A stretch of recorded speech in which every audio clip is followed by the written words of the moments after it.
Among the many actresses who have in recent days revealed their unwanted sexual mauling at the hands of the film producer Harvey Weinstein is the Casino Royale star, Eva Green.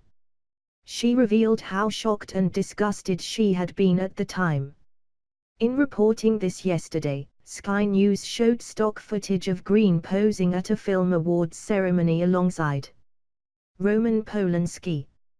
"I'm sure the broadcaster was not trying to make a point. But I will. How credible is Hollywood's decision to strip Weinstein of his membership of the Academy of Motion Picture Arts and Sciences, which awards the Oscars, when it continues to treat the film director Polanski as a deity?"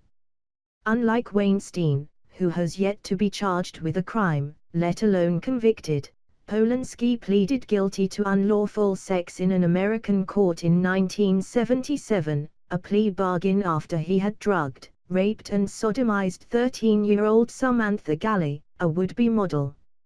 He then fled the country before sentence could be passed. Ever since, as a fugitive from the feds, he has not been able to work in the U.S. But the Academy awarded him an Oscar in 2003. And the first person captured by the cameras leaping to her feet to applaud was Meryl Streep. The very woman who last week said the revelations of Weinstein's decades-long abuse of her fellow actresses came as an appalling surprise, which makes Streep about the only person in the business who didn't know about his predatory practices. No, Weinstein got away with it, because Hollywood is and always has been a sinkhole of ruthless sexual exploitation of young, very young, actresses by the men of power there. The only new element is that in recent years it has simultaneously sanctified itself by funding progressive causes. It was absolutely characteristic that Weinstein reacted to the claims about his abuse by saying that he would now be channeling his anger against the National Rifle Association. Weinstein himself was a big donor to the Clintons, and also very friendly with President Obama. He gave Obama's daughter, Malia, an internship in his company. You can bet this is one young woman he didn't grope.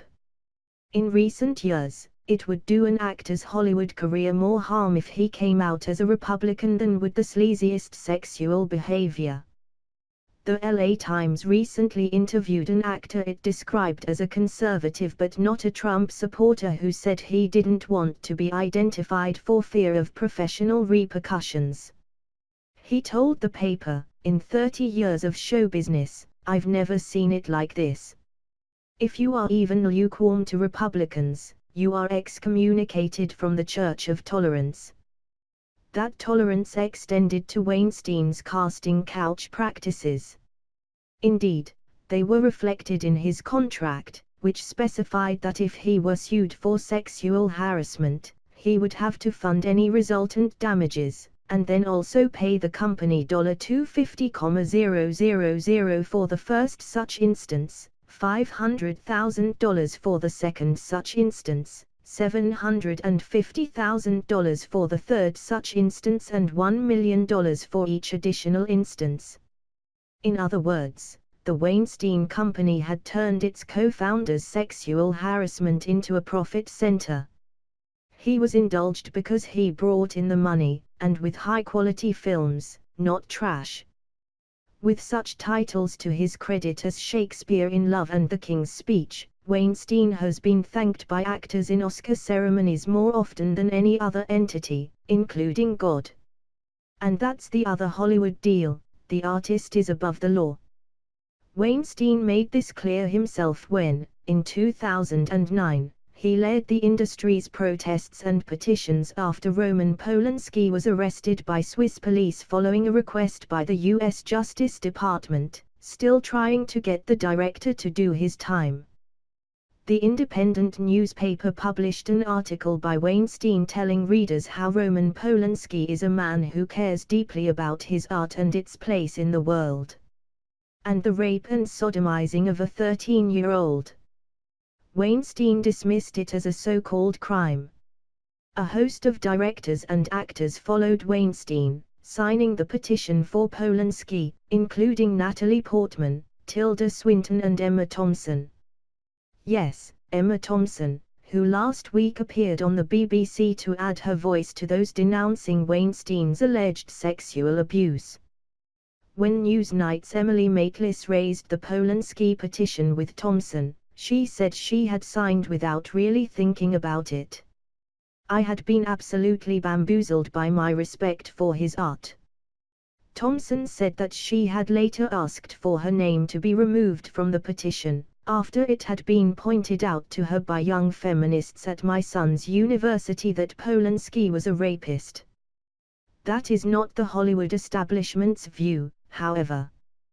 Whoopi Goldberg, who is a member of the board of the Academy of Motion Picture Arts which on Saturday stripped Weinstein of his membership, defended Polanski in 2009 with the grotesque argument that what he did wasn't rape.